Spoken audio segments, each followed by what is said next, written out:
John Kennedy is going to do a presentation, right? Presentation. Okay, we've got a couple different parts of the program. We thought we'd start out the new year with nothing really too heavy because we're kind of in the cold mood with winter still being here and starting early this year because December was yuck. But I do have to say that I have a friend who, for fun gets the Farmer's Almanac, and I can't believe how on it was when it was written earlier. It said that we would have a snowier December, which we did. It said the first week of January would be extremely cold, and it was. Yeah. And what's nice, is, as far as I can tell, is that it seems to say that the rest of January and February should be not so bad, and then there should be another batch the first part of March for snow, which is not too bad because by March the sun's up earlier and the temperature's still going up. So, if it comes, it goes away fast. But I'll be anxious to see. A couple of years ago, we go down to see some friends in Alabama, or Gulf Shores, and that year it was almost on the note. Remember that a couple of Februaries ago, maybe it was 2 or 3, we had 3 big storms in a row. Right. And it predicted that the week we were going to be going, we would have the storm. And we even had to wait a day, and we left, and then I said, man, that's kind of scary to me that they write this book ahead of time, and they were right on it. So we'll see. I won't mind if the rest of January or February aren't bad. So we will do this. And we're going to do a couple of things today. What we wanted to do first was to share with you something that was new terminology to me. All these years that we've been working on computers, I have been under the assumption that we've talked about viruses and spyware and malware and stuff.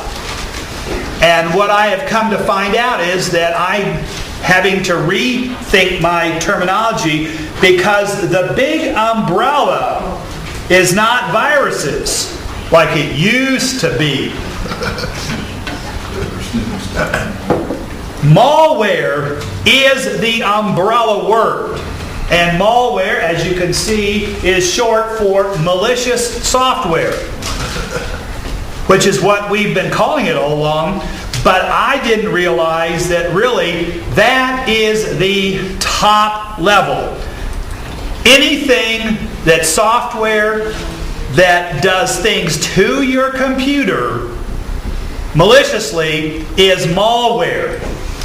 So, whereas before we were always worried about virus, we've got to worry about virus. Well, that's just one of the things that we have to worry about.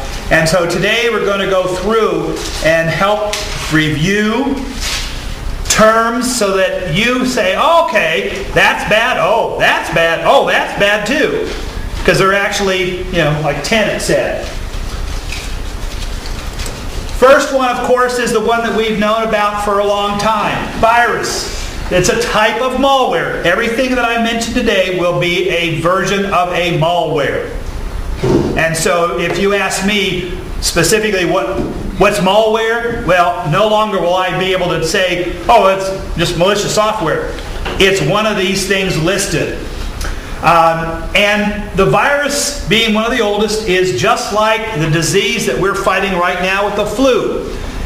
It's a piece of software that infects your computer, and then you infect other computers. And those computers infect others, just like we pass the flu and colds around. So that's the big virus. What do the viruses do? A number of things, depending on what it's programmed to do. It could sit there and just watch what's going on. Some people say, well, that's not too bad. Well, it depends on what it's watching. It could be stealing information from you. It is gathering up your passwords, your usernames, information that can be used to hurt you. It could bug you by displaying things. We've had a lot of people who those of us who work with repair, have had to deal with people who have had a advertisement pop up that says your computer is infected, click here to resolve it. And that was a virus that popped up that said you've got one, which you didn't even have to begin with, and then it tells you you do, and then you go and pay for a material to get rid of it, or it causes it to install viruses. And then, of course, the initial virus that people used to get were the ones that would just kind of crash your computer. They would sit there. They could be sitting there dormant for a while. And 2 months from now, there's a timer in this virus that says, okay, wake up today, virus, wipe their hard drive. And so you get up to turn on your computer and nothing works because key files that run your computer have been told to delete. But it may be just a while ago. But the key thing that makes it a virus is how it spreads. And it's from person to person. It can be sent to somebody through email. It can be sent on USB drives, because if you put a program on your computer or your thumb drive and then I give it to John and John puts it on his computer, well, now my infection, which infected the USB, has gone to his computer and infected his computer. And then the cycle goes on because he could pass that on to somebody else and somebody else. So the virus spreads. And so that's why we have to be careful. It is no longer safe to say, well, if I don't get on the internet, I'm okay. Because viruses come from the internet, yes, but they also come from your best friend, unknowingly. All right, another type of malware is a worm. And unfortunately, we can't go fishing with this. It is similar to a virus to do things, but it spreads in a different way. And it relies on humans, it says, to move these files. Moves around. It's a worm. It just kind of squiggles and goes here. It does go over the internet. It's set to exploit known vulnerabilities. This is what's going to become of a great concern for the XP. Because even today, this week or last week, Microsoft sent out an update to XP for a vulnerability to the operating system itself. And you wonder, crying out loud, this system has been out for 12, 14 years. Shouldn't it be solid by now? But it still has holes in it. So it's going to be fixed. Now, after April, the antivirus people have said, we will continue to make our program still work with XP. And Microsoft then had to go, all right, if AVG and AVAFs are going to do it, we'll still do it with Security Essentials, but they are not going to patch holes in XP. So yes, you might be able to be free from viruses that come as viruses, but these worms and stuff that sneak in through the holes in your operating system, that's not going to be fixed. So the worm infects and replicates itself. Emails, one of the worst ones, because we can send out one mass email. When Jim and I send out the emails to us, our club, approximately 140-something, because we found out that there are a few people that don't give us their emails, so they don't get any messages from us about things that are upcoming. But we send out like 140 at a time, and if a worm got on that, one email could be infecting like 140 at a time. I had one of our members who's gone for the winter send an email. It was one of those kind of emails where it's a totally untruth, and you go to Snoops or Urban Legends and it tells you that's totally wrong. And her statement says, please prove me wrong or show me I'm wrong. Well, so I did, because I'll do that. You send me an email and it's totally false, I'll tell you that it's totally false. You're spreading rumors.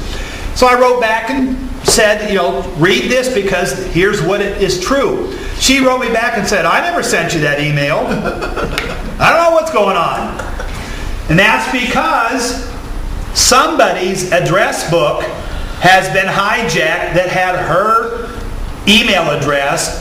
And so now they are using her address to disguise their email, hoping to send out stuff. This didn't have any worm with it or whatever. It was just a false information. But that's how the worms get around.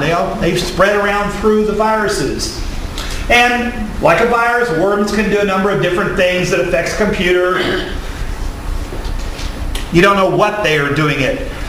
My favorite one is from the Star Trek movies, in the one where they had the brand new spaceship, and when the guy pushed the button to fire up the engines, it goes, "Morning, Captain!" That virus shut down the computers of the engines, but it also popped up a little message that said, "Surprise!" Well, it could be just an annoying thing, or it could be something disastrous. But the thing about the worm is how it spreads and digs around and gets everywhere. Ah, yes, the Trojan or Trojan horse.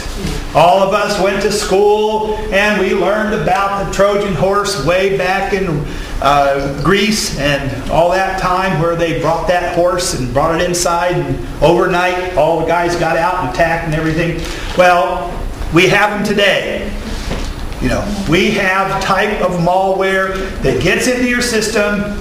A lot of times it's disguised as something you think is legit, and you put it in your computer and it sits there until some night when the belly of the Trojan horse opens up and all these warriors come out. So it can run things in the background, and it does a number of different things. See, all these things can be written to do different things, so you just never know. One of the Trojans can even connect your computer to a system of other computers, so that they are all working as one, like the Borg on Star Trek Next Generation. Open floodgates, download other things. They just don't know what they're going to do. But that's the Trojan horse. The key to this one is how it gets to you. It's not like the infection passing. It usually comes from something useful, and it's hiding inside. This is why we tell people, when you install programs, always do it custom. And you're going to be afraid to do it because the first choice says Express, recommended, custom, advanced users only. Well, when you go to the custom and you go step by step, sometimes you get to find these maybe Trojans that are hiding inside of other programs and say, nope, I don't want to install that. So you have to watch that because it sneaks in other ways. One of the worst ways is when you get software that you said, oh, I got a copy of Windows 8. I didn't have to pay for it. Well, you may pay for it later on because somebody has created a Windows 8, loads onto your computer. You didn't have to pay for it, but they've stuck something inside, a Trojan horse type thing, and who knows what all it's going to do. So when you go get stuff like that, you don't know. We have a friend in the computer club who's noted likes to do that sort of stuff. He probably blows out his machine more than once a month because of the stuff that he goes and downloads, and he probably shouldn't. He knows he shouldn't, but he does it anyway because he knows he can, restore the computer. Yeah. But you'll find that on the market. There'll be places where you can get stuff that costs $100. You could buy it for $20. Whoa! Well, it might not be legit. Just like those people who go out and buy the purses and the shoes and stuff at a huge discount. Well, they're not the real thing. They're knockoffs, and you can get in trouble for doing that sort of thing. So, notice it says it's not obsessed with copying itself. It's not going to be like the virus or the worm. It's just staying in your little world and doing all sorts of things that you don't like there. Spyware. And we used to keep this separate, from viruses, but now we know that they're all related. They're all family. It's obviously spyware, software that spies on you. And so it's collecting different kinds of data. Now this is different than cookies. Cookies can be spyware, but some cookies are good. As an example, if you go to the weather stations, either Weather Underground, which is legit, or AccuWeather or Weather.com, you want to put in a cookie that says your zip code so that the service knows which weather to tell you about. That's a good cookie, because otherwise every time you go to the website, you got to type in where you're from. So we put a cookie that's good. Some of the banks would do that. Some of our legitimate websites put those good cookies on. But some of the bad cookies that are spyware cookies are looking for your information, looking for passwords.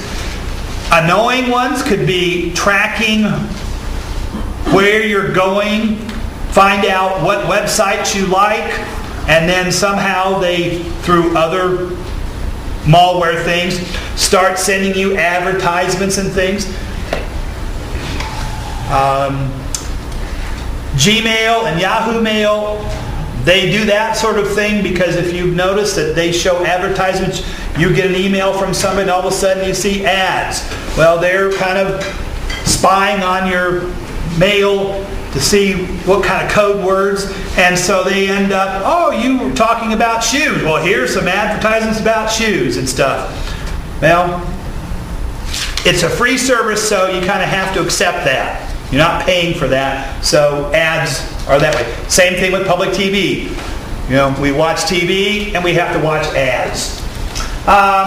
One of the worst ones you have to watch out for is a keystroke, where it's going to be recording every key you make, trying to find your data, your passwords. Are you, Francis?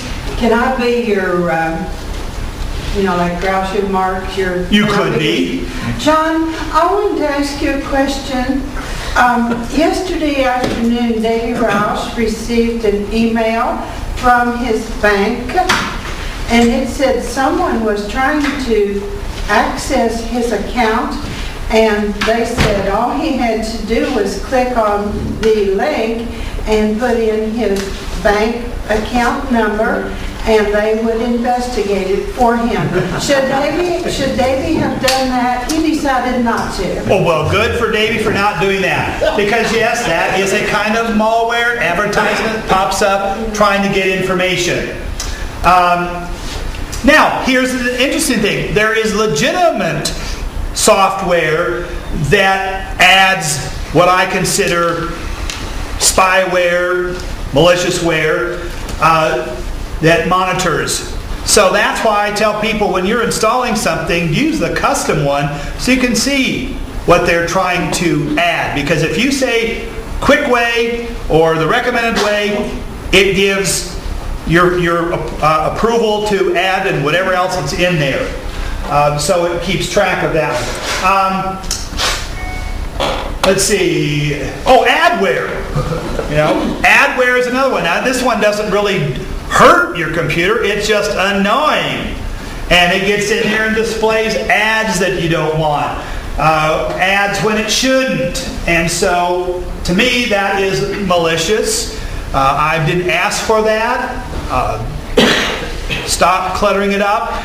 And that's where we sometimes get into trouble, where things pop up that look legitimate, and we too quickly respond. And then all of a sudden something else happens. You either get toolbars that get added to your computer, or your browser gets hijacked, and so every time you want to go to a website, it directs you to here, and your home page is gone. So adware can do that to you. Unfortunately, I have to agree at the very bottom that good old Java, as much as they're having a problem, they are very noted to add the Ask toolbar. That if you don't go through and say, don't add it, it's going to add it. And then all of a sudden you wonder where that came from. And I'll say, well, did you do a Java update the other day? Oh, yeah, because Java updates very constantly. And did you go through custom and make sure you said don't add anything? Well, no. Well, there's how you got your Ask toolbar. Even, what was I just doing? Another piece of software will automatically add Google Chrome. Yep. Now, that's not bad, because my recommendation is you ought to have a couple of different browsers so you can make sure that it's not your browser that's bad when you think it's the internet. But again, if you don't do it custom, it doesn't. All of a sudden now your Google Chrome has been added. It becomes your default. It becomes a home page set that you didn't want. Adware and stuff like that. So you got to be careful, because legitimate things can add. There was something else I remember that they said it's a great program, but they need to have money. And so, for example, Oracle with their Java gets money from Ask to include this. So they try to sneak it in because they get more money when they do. Adobe Flash Player's another one. That's right. What's that? Flash Player. Yeah. Yeah. There's a little box where it says, I can do this, and if you don't uncheck it, it automatically Yep. And that may be... McAfee comes with some of those. Yeah. Adobe adds the McAfee scanner. Now, if you already have scanner on your computer, you probably don't need more. So when you're doing your Adobe, whether it's Reader or Flash or Shockwave, pay attention, because they're going to add some of this extra stuff on there. So even though it's not dangerous, it's annoying, it's in your way, it stops you from being productive. Slows your computer down. Oh my goodness. We just had somebody in the class that we taught was having a problem with their computer. Said it was running really slow.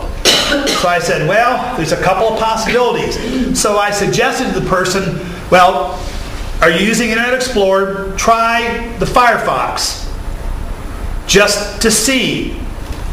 And that person tried Firefox, came back to me and said, I can't believe how fast my computer's working. Because Internet Explorer probably had a lot of extra things added on to it. So it's Internet Explorer that's dragging her computer down, not her computer. So, Norton's kind of thing. don't talk. Keyloggers. Now, this is good and bad, because a keylogger records everything that is being typed. As it says down here, your employer can legally do that. Because if you are using a computer that belongs to a business and you are supposed to be only doing business work, then you shouldn't have any complaints or concerns about keylogging. And it's, in a sense, it's sort of a protection that things are being doing correctly or whatever. It also says a spouse could do that, to be checking on your messages to your friend on your emails. You can do it for your kids too. Right. And I have done that. Right. And kids think that's an invasion of privacy, but they don't understand how much that it's the person that really owns the internet account, which is mom and dad, are the ones responsible for what goes on. The same thing as a side. If you have a wireless and you don't have it password protected, and your neighbor is using your network to do illegal things, guess who the police are going to storm first? And you've read it in the newspapers that a number of times that the force has come in, battered in doors, come in, arrested people, take computers, and find out, oh, it was the next door neighbor's been using your internet. but you're the person that's going to go to jail first, and you're guilty until proven innocent, unfortunately, in that kind of case. So make sure your password protecting your things. So in Jim's comment, if you have young adults or even older adults who are using your computer, I had a friend whose son, when he'd come home, he'd do all sorts of bad stuff. So, key logging will at least have a record. You can say, look, I told you you're not to be doing this. Well, I'm not doing that. Here's the proof. But the bad key loggers are what's trying to track when you type in your passwords, you type in your bank numbers and stuff like that. So a key logger, it doesn't do any damage to your computer. It doesn't spread to other people's computer. It's just tracking your stuff. One of the newer things, and these are these botnets or bots short for robots, where a program gets to your computer and then goes out and connects to another computer. So my computer connects with John's, and John's connects with Gene's, and Gene's with Jim, and Jim's with Davey, and Davey's with this. And then the person who started the botnet controls all of these computers and can have all of the computers do something at the same time. They could be programmed to all go to Licking County web forum at the same time, and it would maybe bring it down to a crash. And then somebody says, who isn't on the botnet, I can't get into the web forum because we've got a whole bunch of other computers who have been hijacked and working together to attack the website so that nobody else can get into it. So denial of service is what we're talking about there. And we're not talking, I mentioned 1, 2, 3, 4, 5, or 6. These bots can get thousands and millions of computers all hooked together. Is it doing anything destructive to your computer? No. Is it a virus type thing? No. But it's malware in that it is putting you as a major group, and then your computer is involved in bad stuff. You need a beverage. Not yet. Cold's coming on. My wife's been sick. Yeah. Davey's been sick. Dave's been sick. Mary Frances has been sick. Hey, we're all going to get these viruses. But the worst part is that these botnet guys, I've got an antivirus. they sell. They said, hey, I have a connection to 2,000 computers. Would you like to hire me to do your bad work for you? I'll get my 2,000 bots to do it, give you money. So they pay this guy, and he uses his bot community to do somebody else's bad work. So you got to watch out, bots. Rootkits. Oh, these are so bad. These are viruses that are designed to get in deep to your system. And these are the ones that you try to run your software and it just doesn't get rid of it. Because it gets into the computer first. It jumps in first, buries itself deep. It turns off some things on your software, your security, so that it can't remove it. Luckily, one of the things that we can do with rootkits is that we can run scans before Windows starts up. And that's how we nail them, usually. Because once Windows starts up, that rootkit started first, before your antivirus programs, before your firewall, whatever. And so that's why you run and run and it never seems to go away. It's because it started first, so you really have to. The focus on this one is down the bottom. It's stealthy. Nice word, stealthy. It hides itself good. The newest one and the worst one, the ransomware. This is where a malware program will take control, and just like a regular hijacking or abduction, and it's going to do something and demand payment. The worst one is this new crypto locker we've been talking about for a few months now. And this is the one that once you get it, there's almost no resolution for it.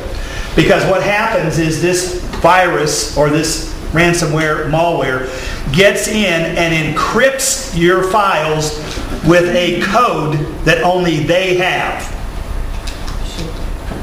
And the only way that you're going to get the unlocking code is to pay them, hopefully. And if you don't pay them, they just delete the code and then nobody can get in. Mary Frances. What is a good way to avoid crypto locker? Don't open emails and don't click on your computer buttons when you don't know for sure what it is. Because the crypto locker is one little pop-up type thing and says you've got a big infection problem or whatever. And you need to click here to take care of it. And then all of a sudden, up next screen pops a countdown timer and says, well, you've got 36 hours or 48 hours to either pay us or all your files are history. Now, if you have them backed up, you wipe out your computer, reinstall your operating system, put your program or files back in, you're okay. But the people who make these count on people not doing backups. And you know how much we feel backup is important because Dave, how many hard drives have we raffled off and stuff? At least 2. And we have another one maybe to come up. You know, we have preached about making backups on thumb drive, back up your files. Because if you haven't backed up, then CryptoLogger's no problem. You'll just have to take time to wipe out your computer, reinstall, put your software back, put your files back. But if you don't have them backed up, ransomware has you. I'm sorry? Can that be done with a restore point? No. 9? Because when they encrypt your files, the files are encrypted, and restore point does not correct that. Unless I'm mistaken, but as far as I know, once they have been encrypted, they're gone. When you do a backup, is it fixed so that it can reinstall your operating system and work? Remember we talked before, there's 2 kinds of backup. There's data backup, where you just back up your files, and then there's an image backup, where you back up the complete computer and the image so that when you're wiped out, you bring everything back. When you're putting Windows on, they install a lot of files I know that are for installation purposes. Correct. And then take them off at the end. Correct. Does it do that with the backup? If you do the backup that is backing up your whole system and your image. Now, a lot of your laptops come with a partition that is your restore. And it's the original disk that's bare bones. It takes you back to when you bought the computer. Any programs that you've added, any files that you've added aren't going to be there. But if you get a program, and we kind of demonstrated that will back up your entire computer hard drive image, it backs up all your software, your operating system, and everything. And that's what our friend who goes to those pirated sites and sees these programs and crashes his computer, he just restores them from his image and brings it back. And it's not something you want to do a lot, but it's the whole system image backup as opposed to file backup. And I don't worry as much about the image backup as much as files. Files I cannot recreate. Operating system I can reinstall. I can download programs. Yeah. Well, I had that happen to me, except they wouldn't let me get them off of there, and I couldn't use my computer at all. The ransom guys? I hadn't accepted anything. I finally did. Now I'm scared. Yeah. That was a year ago. But at any rate, I could not do anything because they would not get off of my computer. Right, and that was a different kind. That would be the first paragraph where it does something to hostage your computer by preventing anything to work other than turn the computer on and send us money. The bottom one is kind of the really bad one, is when they encrypt the files, nobody can unencrypt them without that code, and it's a unique code that only they have, and it can't be broken. So I'm sorry. You have to throw the hard drive away if that happens, or Wipe it clean. you can wipe it clean. Yeah, you can wipe it clean, but you've lost all your files. Everything. So how would you have stopped the top one? How would you have got rid of that so you could get into your computer without paying them any money? You might not be able to. Oh, okay. And going back to the comment, Mary Frances, is that you have to be very proactive and you don't click on anything and believe anything that pops up on your screen. You don't click on anything, an email that comes to you that you don't know or weren't expecting or whatever. How many people read about how many people were paranoid about the email that came from Target offering you the free service to monitor your credit? Everybody was so paranoid, they said, this has got to be a fake one. Well, Target did a bad job of setting it up, but it was legitimate. But people are learning. People are finally learning. I did not click on that. I didn't open that. Something popped up, I ignored it. Pop-ups don't usually cause a problem unless you click on it. So just be reluctant to click. And John, Yes. on pop-ups, make sure you don't click out of them with the X. Oh, yeah. Because the people that made that pop-up, they can put an install program on that X. So the easiest way to get rid of a pop-up is either go down to your toolbar, right-click on it, and close it, or there's an Alt F4 which will shut down any open window, which will, if you get a bunch of pop-ups, you just keep pressing Alt F4. What is this you say? If you right-click down at the bottom of your toolbar where your program is running, the right-click gives you a menu option to close. That you're using your button to close, not their X. Oh, I see what you're saying. Yeah. The other option is the Alt F4 key, which is the universal close the open window. Or if you forget all that and you don't know what to do and you're in a panic, push the power button on the front of the computer and hold it in until the computer shuts down. I guarantee you that will get rid of it. Your computer, when you boot up, might yell at you and give you the heck for not shutting down properly, but I would rather get yelled at by my computer than... Most malware is produced for profit. Ransomware is a good example of that. They don't necessarily want to crash your computer. They want to cause you to pay a ransom. And usually works because of the way they do it. And then when the ransom you pay, you hope when you pay it through the internet that they will actually send you that. And I will tell you that my readings say they will give you your code. Will they be back?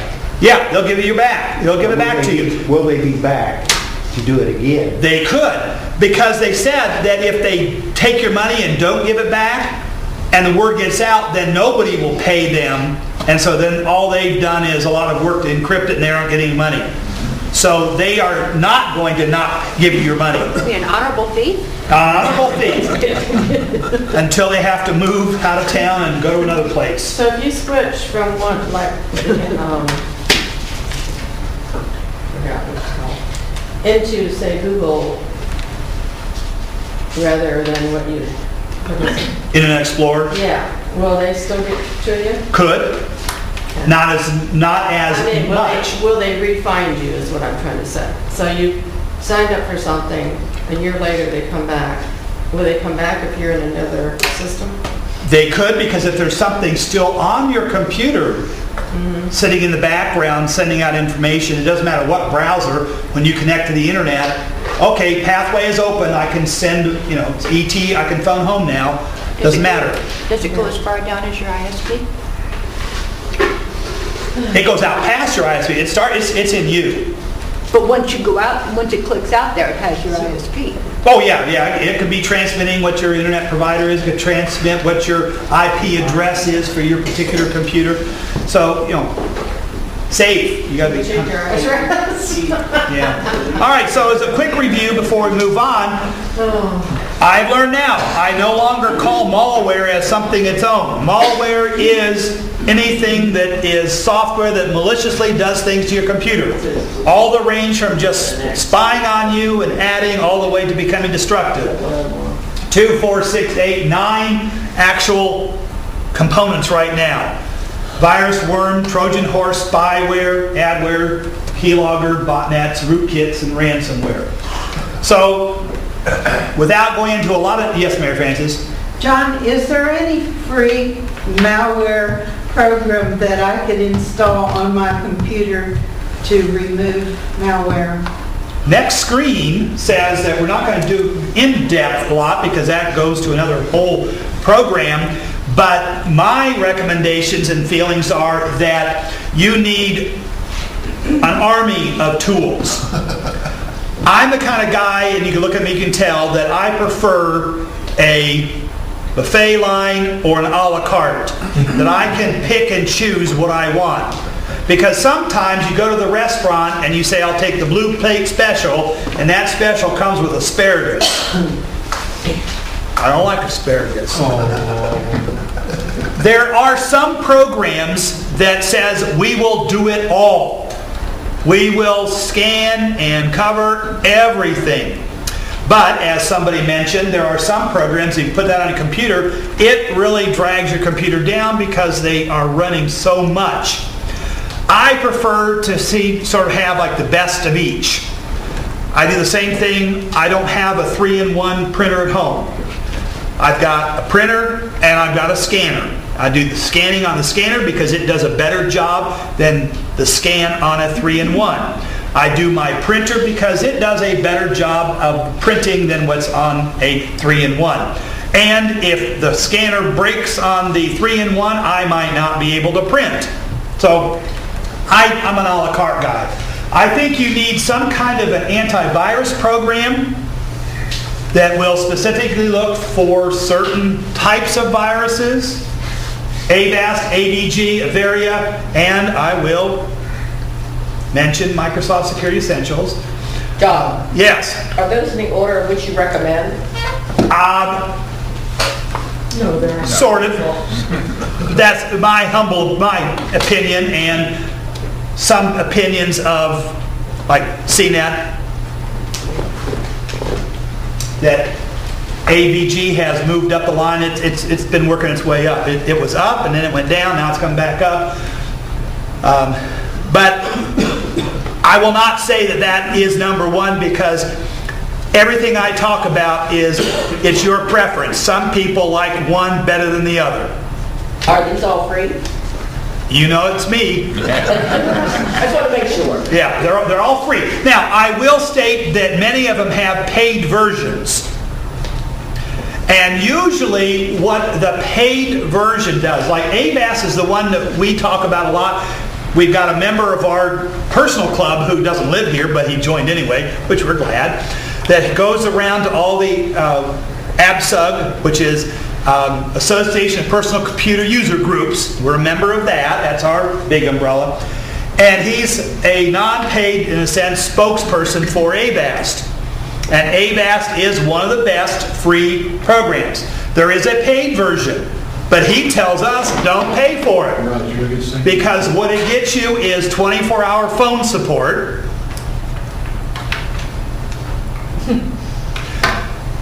I found out that a lot of times I can get better support going to a web forum, like a help desk for us that we have, and get better information and faster than the phone lines. Because I've learned over the years that sometimes when you call a helpline, the guy is sitting there with a 3-ring binder. First page says, ask this question, and when you give the answer, it says, turn to page so-and-so. Ask this question. And he asks the question. How many of you have done that on the phone? And they ask you questions, and all they're doing, unfortunately, is turning pages and going down the list. Flowchart. Flow chart, exactly. So our friend Bob says don't pay for it. It's the exact same program. All you're getting is the 24-hour help for that money. Now, what does happen in some paid programs, you might be able to set, well, Avast you can set up, and Microsoft Security Essentials you can set to scan your computer once a week at a certain day and time. However, a paid version of an antivirus might let you schedule 2 or 3 scans per week at different times. My personal feeling is I'm adequate with once a week. If I have a problem, I can run it anytime I want to. No, the essentials, you can have it do it daily. Oh, that's right. Yeah. Yeah. So, the same way, I think Avast upgrades daily and upgrades all the time. Yeah. And it's always running in the background. So I think all these are running all the time. Yeah, well, It's not scanning. there's full big scans. I think you're talking about malware bytes and so forth, you have to manually scan. Well, you can. Well, I'm talking about setting additional scans. I don't know if Avast will let me do full scan more than just once a week. But yeah, you're right. Essentials, I do remember seeing the different days you can check. And they're scanning, they're running in the background. So if you get a virus, it pops up. Yeah.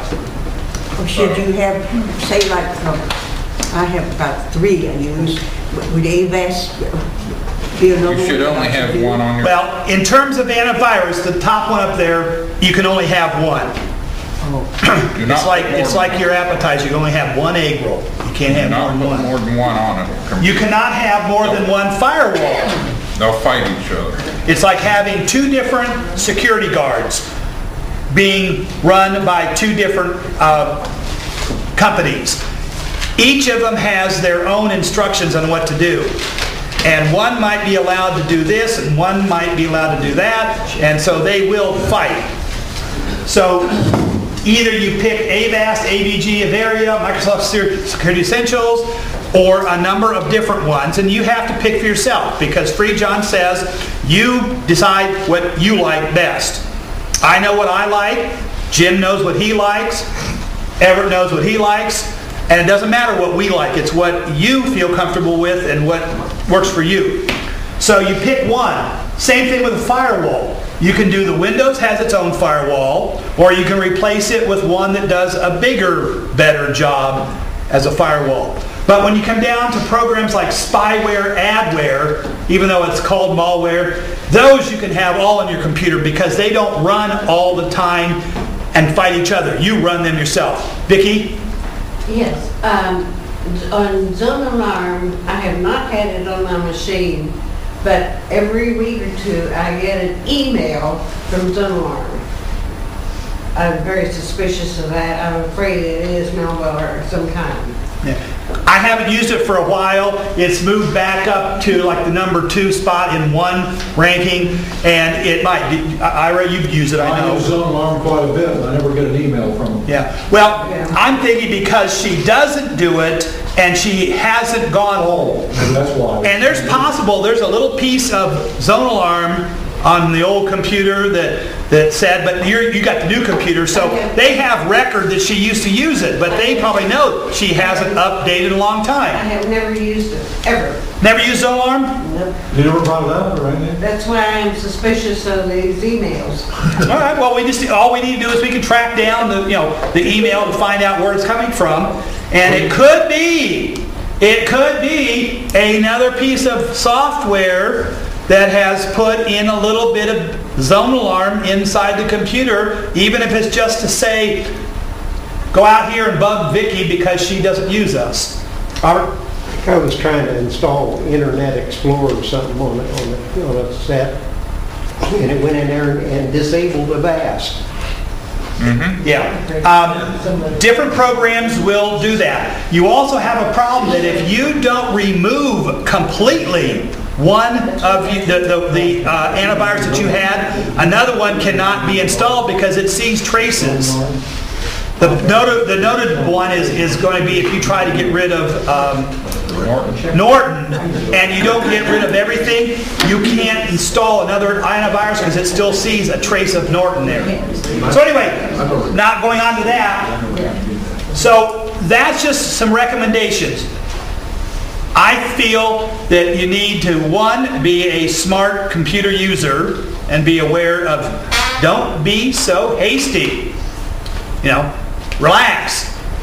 Take 10 seconds. Think before you click. Got to come up with a better, dink before you click, or clump before you click, or something. Because I know too many people that something pops up, boy, they got to hit it. Blink before you. Yeah, blink before you click. And so because I have all these programs, or one of each kind, and I probably haven't had anything on my computer for a year or more, on my Windows side. Doesn't count on the Linux side, of course. And that's because I'm very strange emails come in like Vicki, I delete. Pop-ups, I ignore. If the pop-up isn't the specific program that I have running, I'm going to wonder, why is that popping up and telling me I have a virus when my own virus program didn't pop up and tell me I have it? How do you deal with that pop-up, John? Do you click on the X in the corner of your pop-up? No, you don't. Hopefully not. No, I'm trying to be good. Yeah, Alt F4. All right. Okay, so we'll talk more about viruses. You just need to know, like the viruses that are running around here. People take flu shots. People wash their hands. People are supposed to cough in their armpits. Preventive applies to computer use. The more you're proactive, the less you're likely to be caught. Ira? A zone alarm sometimes will pop up a message, but what it will do is it wants you to upgrade. Okay. And that's you don't even mess with that. Right. I go into zone alarm itself, and if I want to update, I'll do it inside zone alarm, and it'll tell me I'm fine. Right, and that's wise too, because go to the source and deal with it. Not just because a message pops up, because the message that pops up could be adware that does that. I've been getting this, and I can't click on anything other than to click it off. Okay, because you don't have that DLL.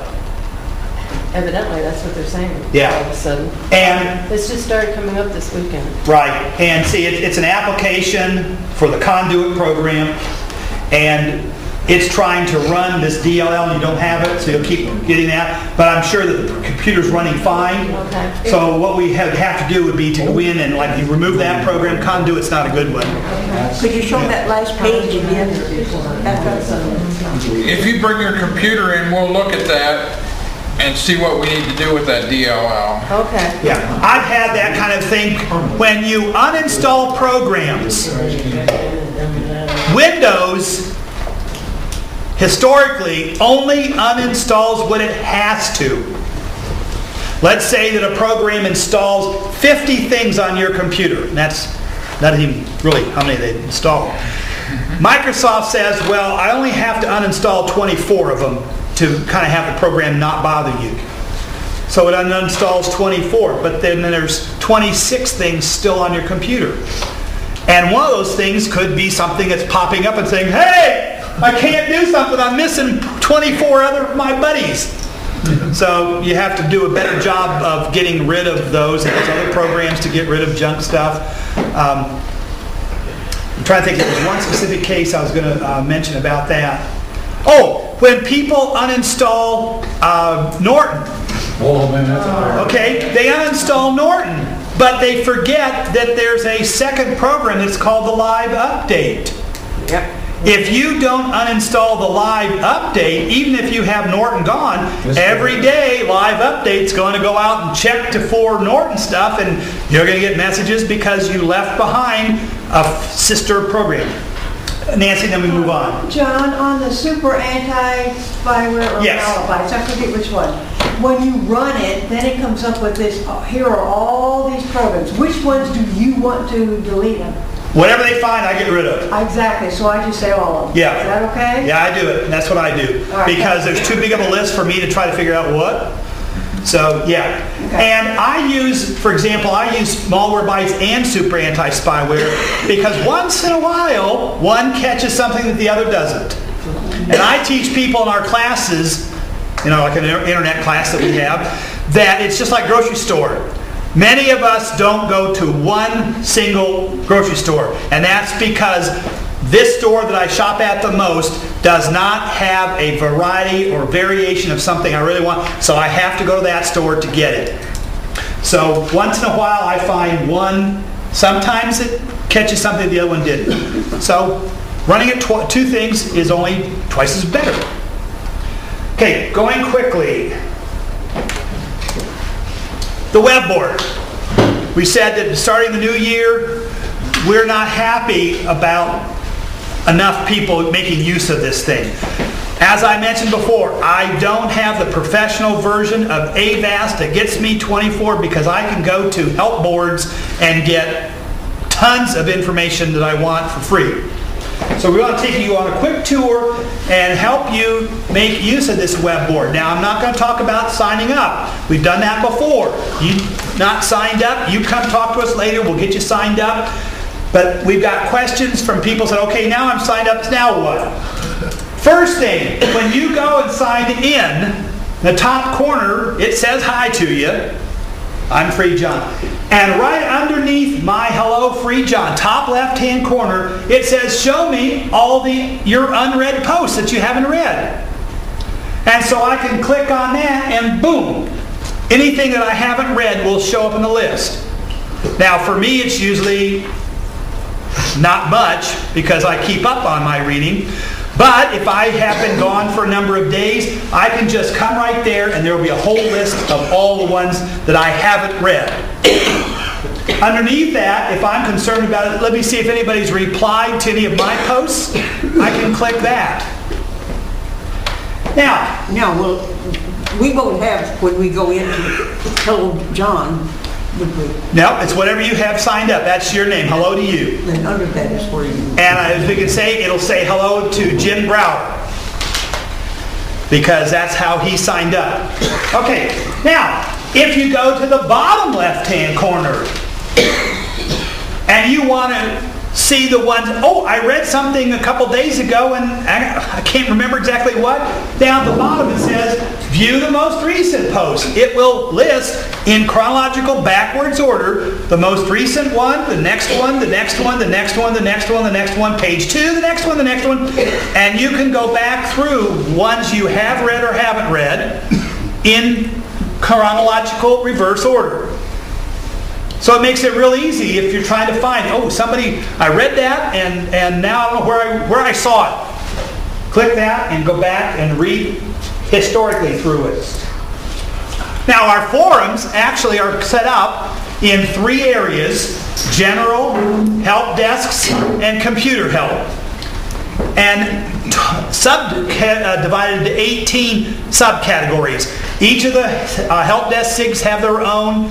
Under the computer, it would be hardware, software, Apple, and something else. And under the general, it's the general information, the programs, the ABSUG, deals, minutes, yeah. And in the help desk, of course, there's one for repair and Linux and digital imaging and productivity and all those. So I want to go and check one out. And so I go to the general topics. And the second one down happens to be programs and meetings. So if I want to find out anything about programs and meetings of the general group, I can come here and notice what it says in parentheses. Bonus word. We have made it too easy for you. No, not really. Bonus words. So I click on that category, and then we have listings of posts or their messages. They call them posts, but they're messages. And there's one that talks about the details of the programs and meetings, and then a whole list of all of the different postings or messages that have been up. And I look at that second one right there, bonus word for January 19th. Whew, that's today. Ira, put a lock on those tickets, okay? And these are always the most recent post that's been created is at the top. And so I click on that one, and there's my post. When someone offers you a bonus ticket, blah, blah, blah, blah. And the bonus word for today was January. How original. So, yeah, we were unoriginal today. We just wanted to be able to say, look how it was. You know, people could have guessed that. But it's not going to be that easy in the future because you've got to go here and find it. So there it is, right there. Now, people say, okay, now, how do I get out of here? Well, up at the top, there's a big bar of menus. We all know menus from computers. And even highlighted is a button that says Home. That'll take you back to the main screen with all the categories and all the subcategories for the web board. But we also have, if you can hardly try to see it, cookie crumbs. And I hope you all know what cookie crumbs, that's from web. We do that on the web all the time, and sometimes in your file system, it tells you, I started here, went to here, went to here, went to here. And as you look at that one, it says, we started the forum, went to the category general topics, went to the subcategory program meetings, which is moderated by Jim. John. Yep, thank you. Yeah. So we were at the forum, then we went to general topics, program meetings, where the bonus word is. This one happens to be set up that Jim's in charge of it. And then we are a particular message that the bonus word for 19. So if I want to go back to read more about the programs, I can click on here. If I want to go back to the general category, which we said has 7, I click here. If I want to go back to home, home is LCCS forum, I click there. And that easily. This one is always right there, highlighted, so always takes you back to home to get started. Now, somebody says, I don't know where to go. Well, bonus word was pretty easy, but I'm going to use it anyway. I have a problem. I want to see if anybody posted a message and solutions about something. In the top right-hand corner, we have a search box. So I typed in the word bonus for a search, and boom, up came a whole page, not just this one, a whole page of messages that have the word bonus in it. And I can go down through the list and find a message that I wanted to read that has to do with my search. Now, I could have searched with any kind of a problem you had or something you want to know information about. You know, that's the search. Now, on this particular one, if you go down to listing 5, and I don't know why it's at 5, I don't care. But down at number 5, there was the bonus for January 19th. And so there's the second way I could have found it. Search for bonus, up comes January 19th, click on that, and I know the word for today.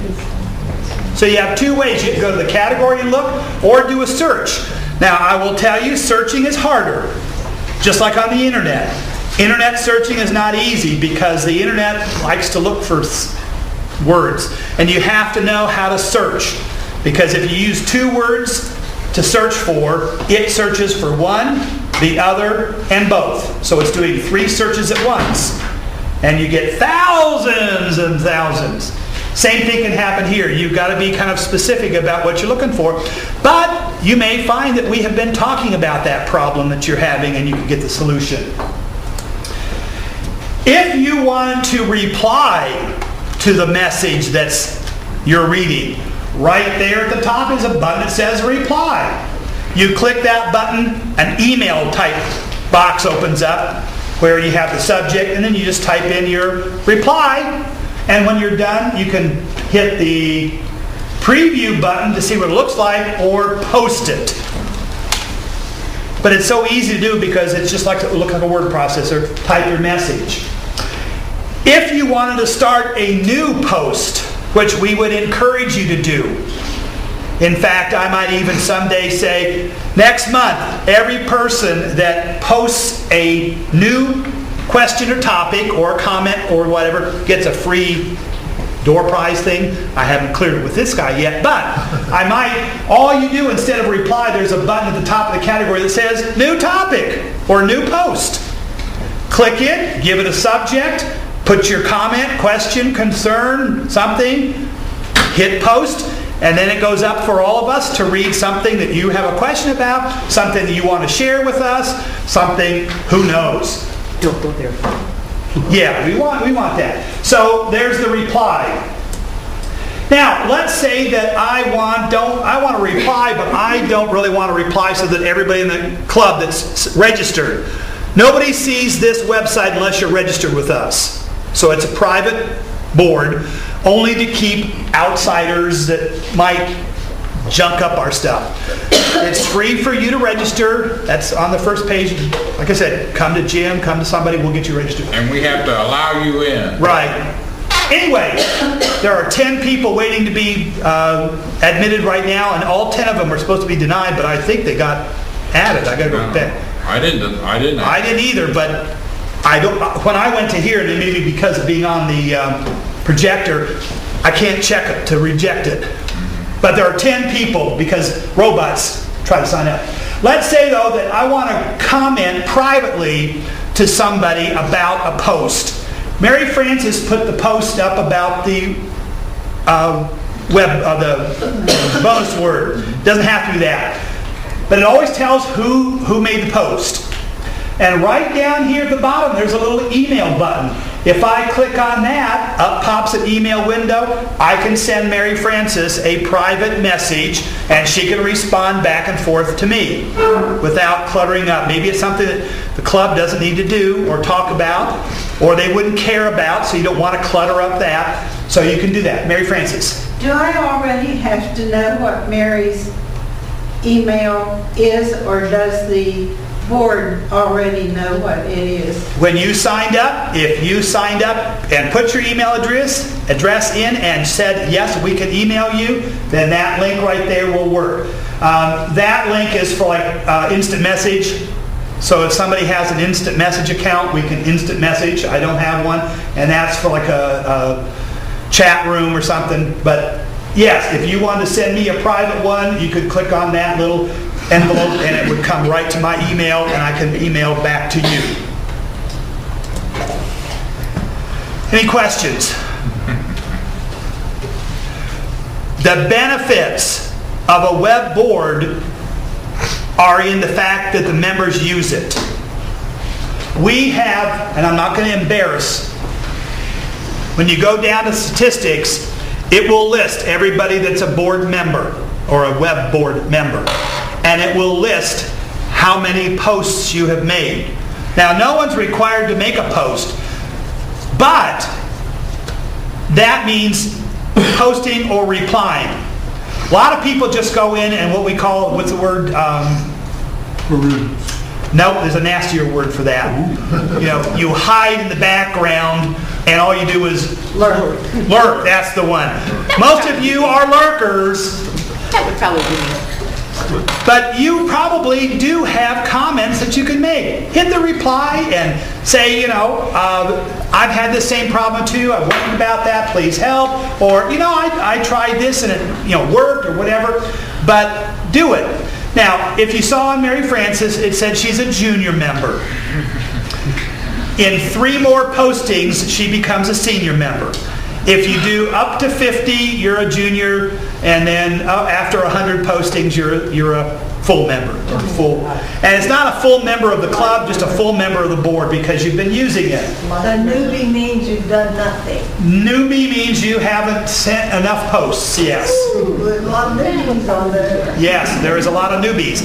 But we have had lots of people have had success in solving a problem because they were willing to post it, and then all the rest of us can say, oh, I know how to solve that problem, and beep, beep, beep, beep, we've got you up and running.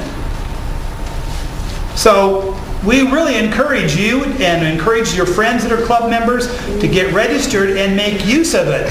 The more we use it, the more educated and the more knowledgeable and the less problems we have and all that.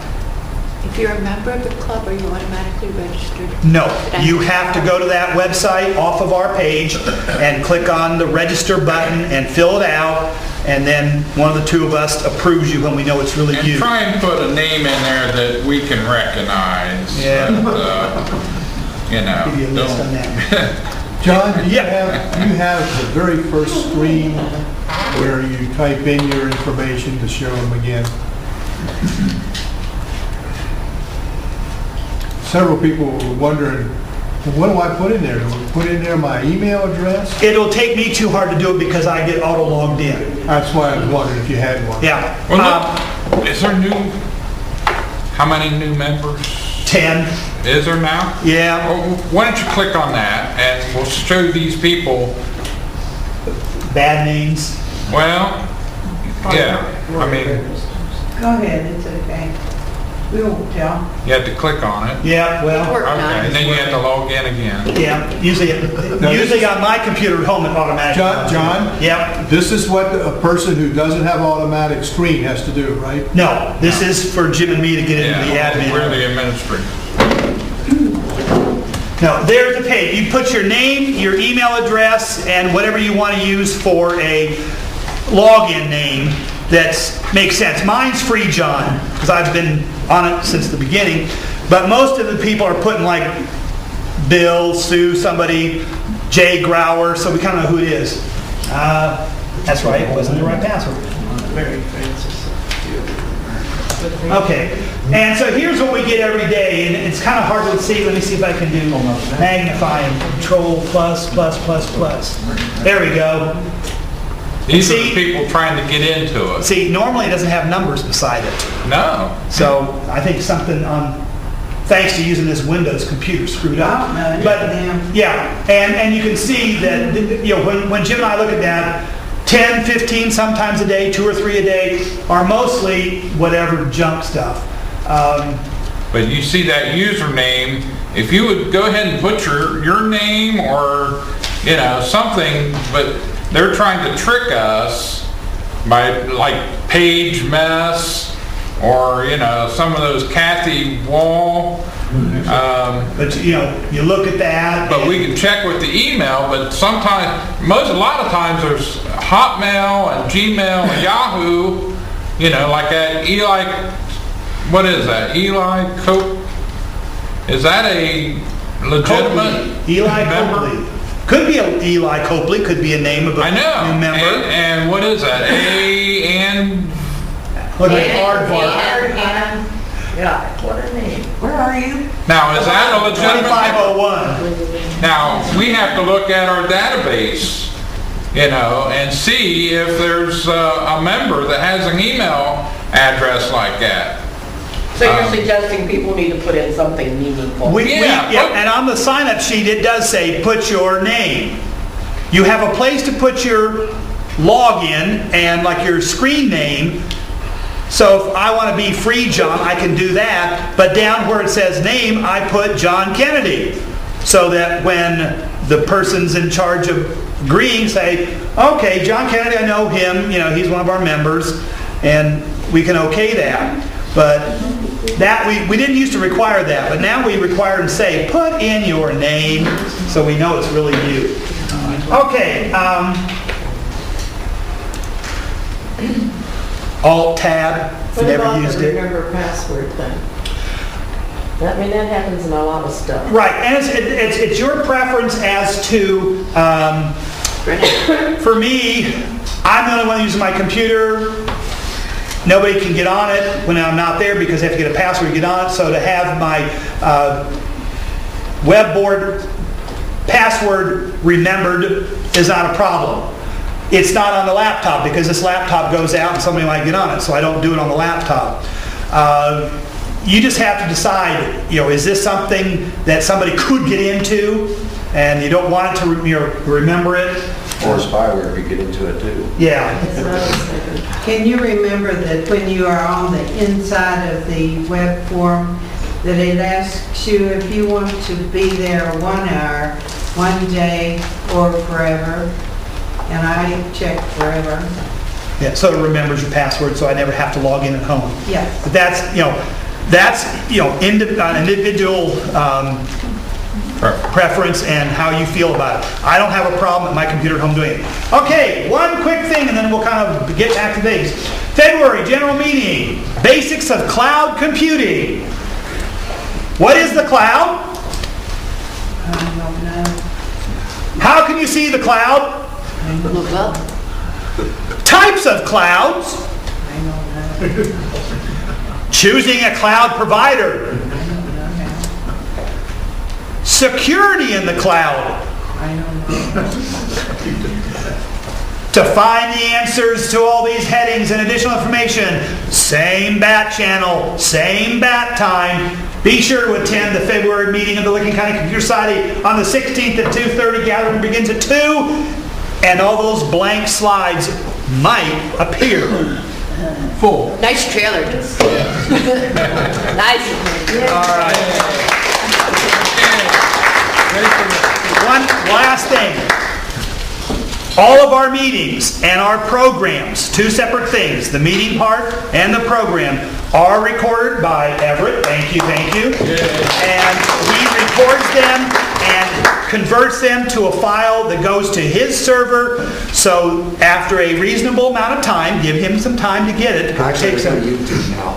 It's on YouTube. Yeah. So you can go to our link in our website and click on the link to him, and you can watch the meetings, watch the programs.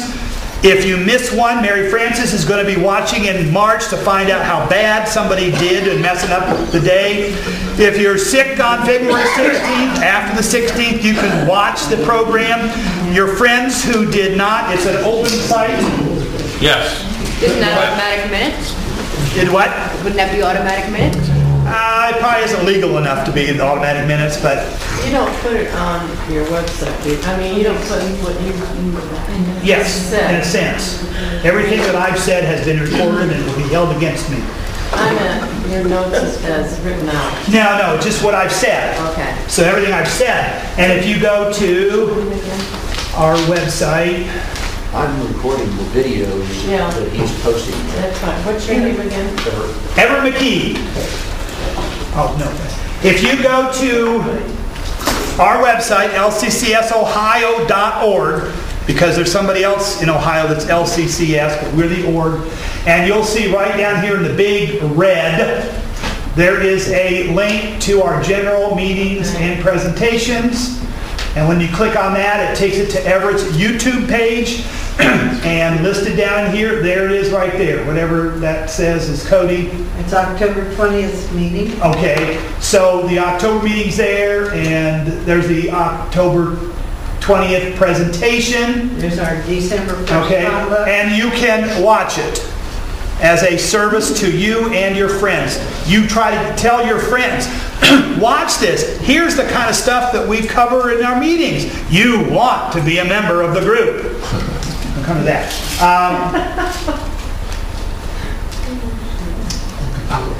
Oh, well, I've lost it now. Hit the back button then. Jim? Did we find out how our visitor rated our meeting today? He came to see us. Yeah. You want to put him on the spot? Turn on the wait a second. Turn on spotlight. Oh, I know what I wanted us to do. Just speaking of that. Okay. Tell them where Yeah. to click on web forum. Oh, okay. Back one space. And When you type in the web address, www. see there it says web board, but it's going to log into me. This is how to log. Say you get Everett. How do you get to Everett? You go on our page, and in the red box, because red draws your attention, it says link to our general meetings and presentations. Oh, wait. Go ahead, do it. And that takes us to the YouTube page that Everett has set up. Very easy, very easy. Okay, before I let our guest evaluate, Yes. I'm up here because I'm a retired teacher and I'm used to getting up and getting in front of people. I am not an expert on everything. We think so.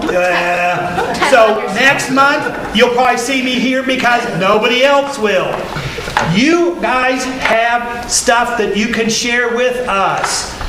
You've got knowledge of things. Janet is a great resource person for video creations. Yes. And Mary Frances is a great one for productivity tools. And somebody would be a great one on photography stuff. Jim is a great one for information and talking about refurbishing and recycling, and he's going to maybe do a program on that.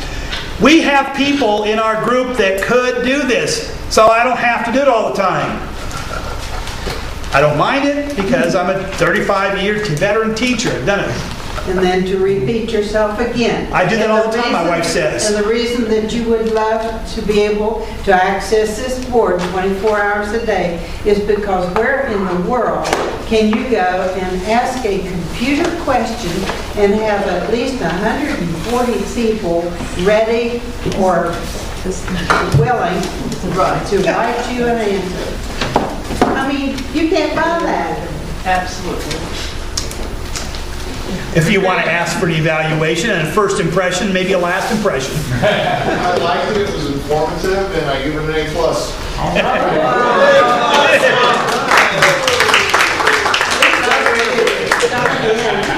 Bring your friends. So you have to join and come back. Yeah. Let's give them half vacation. Hey, students get in for half price. Yeah, half price. Yeah. Get 6 months, so. And if you guys just absolutely He is cannot a student. figure He out gets in. how to get into this web board, come to one of the repair SIGs and sit down with any one of us and let us show you with your hands or our hands on one of the computers how to go and sign in and get there. You can do that at any repair SIG. We'll help you.